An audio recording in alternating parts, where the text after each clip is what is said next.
Vamos a abrir nuestras Biblias en el libro de Efesios capítulo 2 versículos 8 y 9. Hemos estado estudiando, leyendo, meditando en esta palabra que el Señor nos ha detenido por ya casi un mes, hablando sobre la salvación por gracia. El trasfondo de todo lo que persigue la fe es la salvación. Y también el deseo de Dios es la salvación, que el hombre sea salvo. Vamos a hablar un poquitito de eso, pero vamos a leer Efesios 2, 8 y 9. El apóstol Pablo escribe a la iglesia en Éfeso y le dice: porque por gracia sois salvos por medio de la fe. Y esto no de vosotros, pues es don de Dios, no por obras, para que nadie se gloríe. Amén. Hemos estado estudiando y reflexionando en este texto en estos últimos días, porque nosotros, los que venimos de una cultura religiosa, ritualista, moralista, muchas veces no entendemos lo que es la gracia. Y por eso vemos mezclas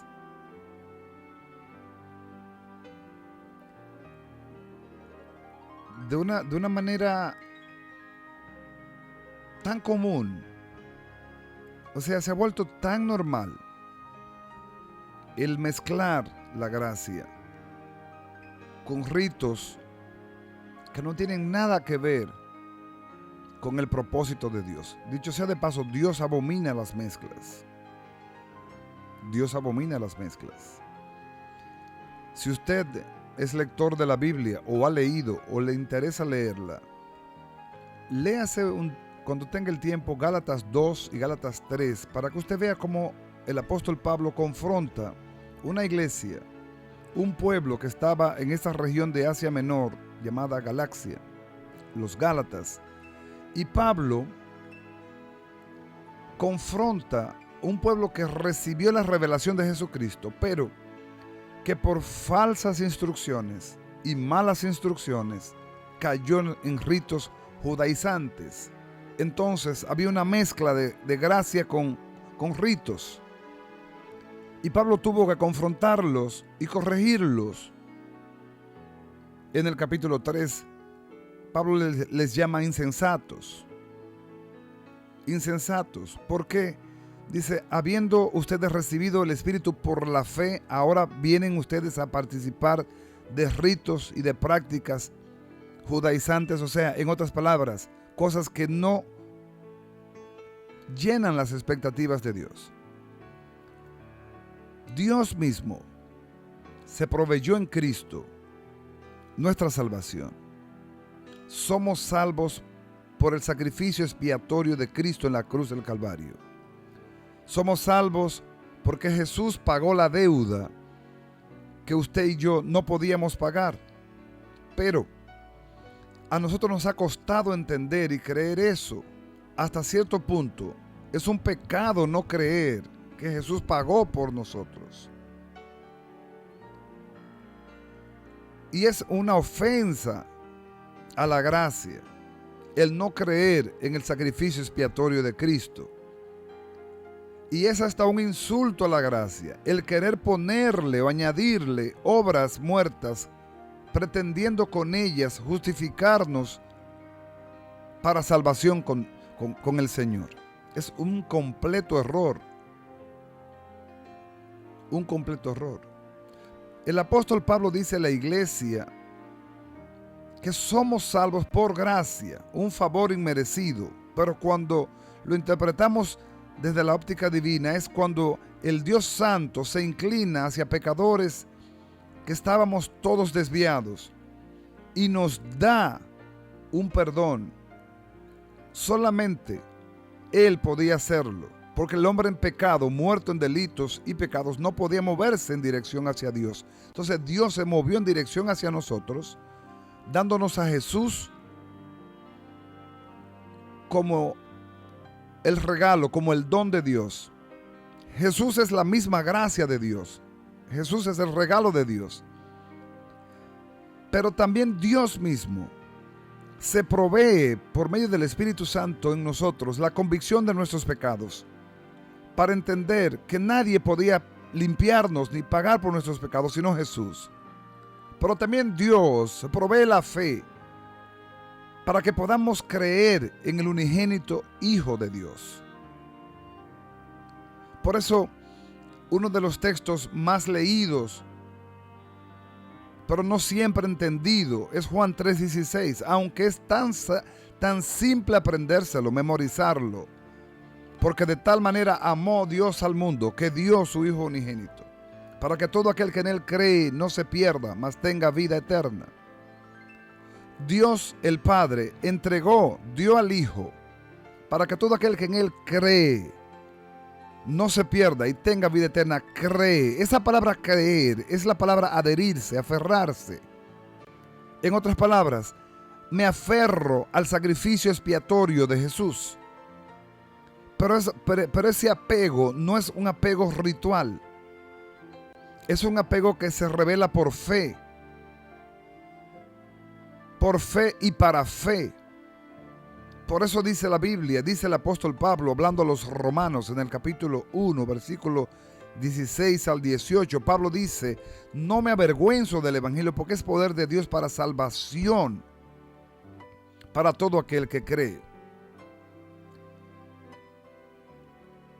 Para todo aquel a quien Dios abre sus ojos, abre su entendimiento, a quien Dios despierta y le hace ver y entender que no es la cultura, no es la herencia, no es la tradición la que perdonará, ni limpiará, ni expiará tus pecados, sino la sangre de Jesucristo, su Hijo amado, el único.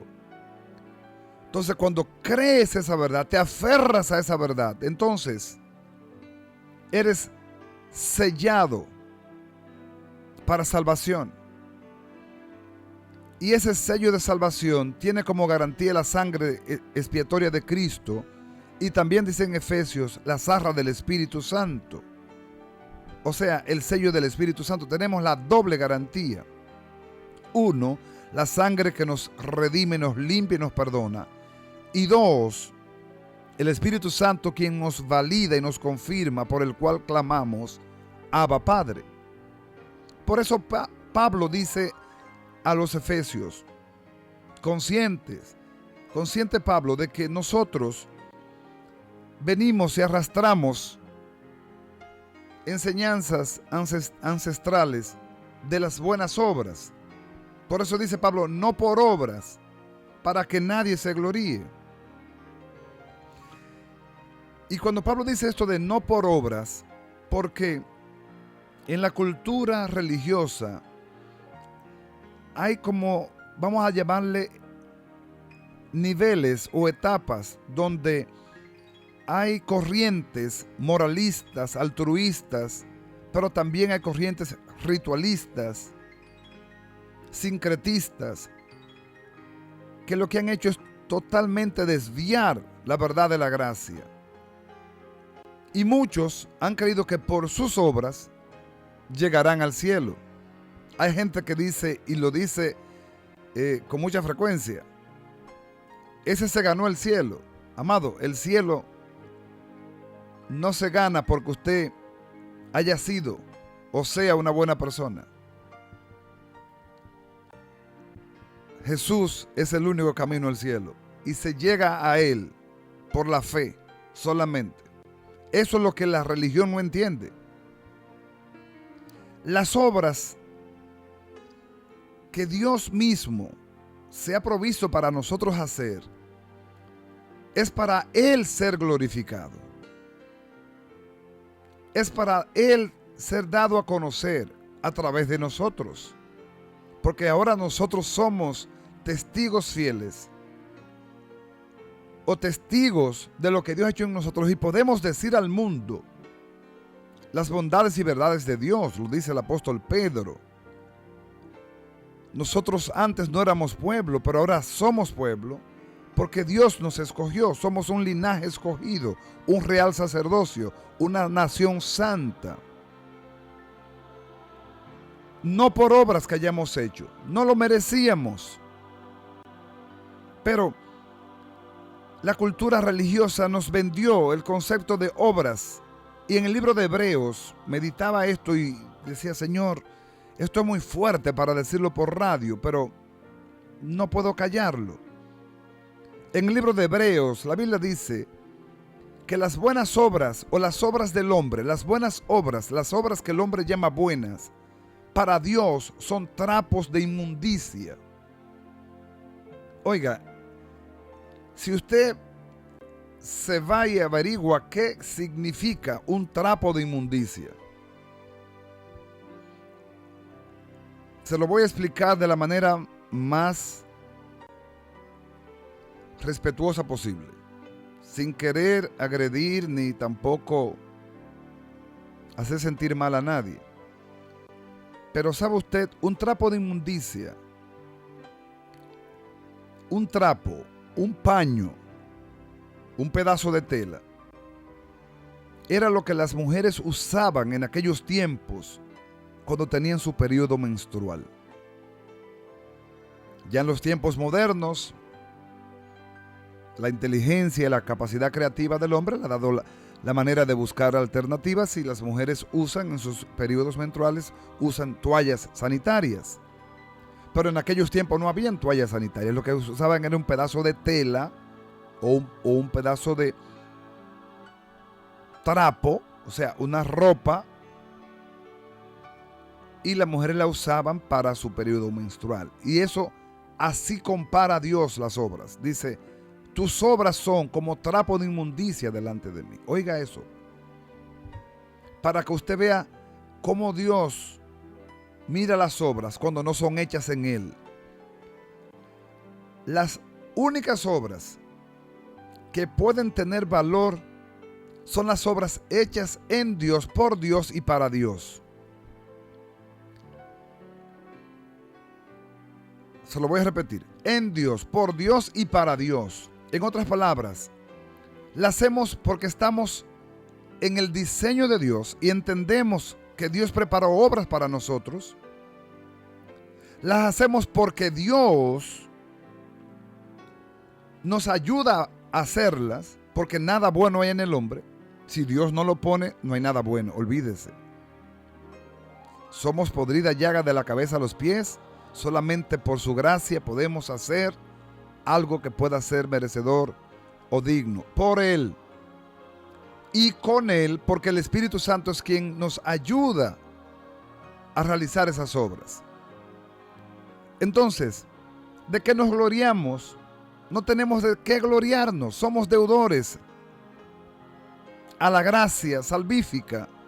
Somos deudores al Dios que pone el querer como el hacer por su buena voluntad. Somos deudores al Dios que nos miró con ojos de misericordia y que nos tuvo y nos tiene paciencia para salvación de nuestras almas. Porque Dios sigue teniendo paciencia con nosotros. Hay muchos a quienes Dios les ha hablado, les ha llamado, les ha buscado, les ha tocado la puerta, les ha enviado predicadores, les ha enviado mensajes y han hecho caso omiso, le han dado la espalda. Soberanamente Dios vuelve y toca. ¿Por qué? Porque Dios, al que Dios le puso los ojos, al que Dios llamó, Dios no va a renunciar a eso, hermano. Dios le va a buscar por todas las vías. Dios lo va a buscar y lo va a encontrar. Yo ruego al Señor que usted, que nos escucha, que nos ve, si Dios le ha estado llamando, si Dios lo ha estado inquietando, no espere que Dios tenga que usar algún mecanismo de fuerza para que usted lo entienda. Cuando digo de fuerza, es porque Dios es amor y no podemos quitar esa verdad de su amor. Pero también la disciplina de Dios es una manifestación de amor. Y a veces Dios tiene que apretarnos para entonces hacernos entendidos de su amor. Tiene que usar circunstancias, métodos que no son muchas veces para nosotros agradables. Sin embargo, son muestras de amor, porque Dios en el fondo lo que quiere es mostrar su amor. La Biblia dice que Dios al que ama disciplina. Y muchas veces la disciplina es el proceso por el cual no queremos pasar. Pero Dios, porque nos ama, nos pasa por la disciplina hasta que lleguemos al conocimiento de su amor y de su madurez. Nosotros, si usted nos escucha, nos ve, y Dios ha estado hablándole, Dios ha estado buscándole, Dios ha estado tratando con usted, hermano, hermana, por más que usted se esconda, Dios lo va a perseguir y lo va a alcanzar. Yo particularmente le pido al Padre que usted sea sensible a su voz, que usted no endurezca su corazón, que usted sea sensible al llamado, que usted sea sensible a la inquietud del Espíritu Santo, porque Dios está moviéndose alrededor de la tierra, sabiendo que los días se están acortando y está llamando de todos los linajes, de todos los lugares, de toda nación, tribu y lengua, a los llamados de su nombre.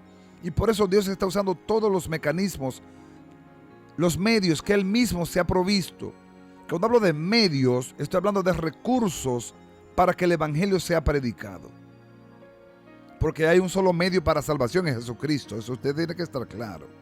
Ahora, recursos como estos, la tecnología, la radio, el internet, la televisión, las redes sociales, que en un tiempo muchos la maldecían, pero ahora podemos decir que son un tremendo recurso para poder expandir y propagar el Evangelio y hablar de Cristo. No se resista. Dios ha estado tratando con usted, diciéndole su plan, su propósito y haciéndole entender que no es por cultura, que no es por tradición, que no es por buenas obras, que es por gracia. Y esa gracia fue dada. Solamente hay que creerla y recibirla. Creerla significa aferrarme a ella. Recibirla significa darle lugar a ella. Por eso dice la Biblia en Juan capítulo 1, versículo 12, hablando el apóstol Juan de Jesús, dice que Jesús vino a los suyos. A los suyos, en este caso, vino a los judíos, y los suyos no le recibieron. Pero los que le recibieron y los que creyeron en su nombre, Él les dio potestad de ser llamados hijos de Dios. Fíjese, los que le recibieron. Recibirle significa darle cabida. Yo puedo aceptar una opinión suya y quizás yo no la reciba porque no le doy cabida. Dios tiene que tomar lugar en nuestras vidas. La creencia que decimos tener de Dios es hueca cuando Dios no tiene lugar en nuestras vidas.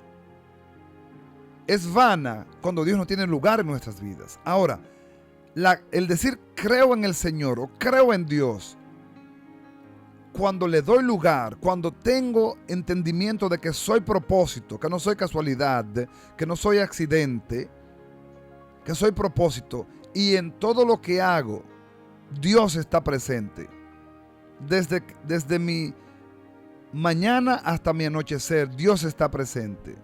En nada Él está ausente. En todo lo está presente. No lo dejo para el culto del domingo. No, en todo le está presente. ¿Por qué? Porque ahora yo entiendo lo que significa recibirle. Recibirle es atenderle. Recibirle es darle lugar. Por eso, si Dios ha estado hablándole, tratando con usted, mi amado, mi amada, no se resista. Y se lo digo en amor, no se resista, porque la resistencia para con Dios es pérdida de tiempo y pérdida de oportunidades divinas. ¿Por qué? Porque ¿quién le ganará? ¿Quién lo vencerá a Él? Él es el invencible, el Dios todopoderoso, el grande y fuerte. Ahora, en su gracia soberana te busca, te toca la puerta, te llama, te enamora, te seduce, como dijo el profeta Jeremías, para que tú vengas a Él y te acerques a Él y le creas a Él y seas salvo. Que puedas salir de la cultura del creer en los ritos que me van a salvar. No, no son ritos que me van a salvar. Es Jesús quien ya pagó por mí. por mis pecados. Él es mi Salvador. En el libro de los Hechos, capítulo 15, capítulo 16, habla de cuando Pablo y Silas fueron encarcelados en Éfeso por causa de la predicación del Evangelio. Porque la predicación del Evangelio abre los ojos del entendimiento y afectaba la idolatría, afectaba a los mercaderes de ídolos que había en Filipos y en Éfeso también. Porque voceaban grande es Diana de los Efesios, la diosa de los Efesios, por cultura, por tradición y por engaño de las tinieblas adoraban una diosa falsa completamente. Y Pablo y Silas caen en juicio y son encarcelados por predicar el Evangelio. Fíjese cuál era su delito. Pero, estando en la cárcel, Dios permitió un terremoto que sacudiera los cimientos de la cárcel y todas las puertas de los presos se abrieron y las cadenas se soltaron. Y el carcelero, el encargado de la cárcel, pensando que algún preso había escapado, sabía lo que la ley dictaba para un carcelero que dejara o permitiera que un preso se fugara. Tenía que pagar con su vida. Y este carcelero sacó su espada para él mismo matarse porque sabía lo que le venía. Y Pablo, juntamente con Silas, le dijo: no te hagas ningún daño, todos estamos aquí.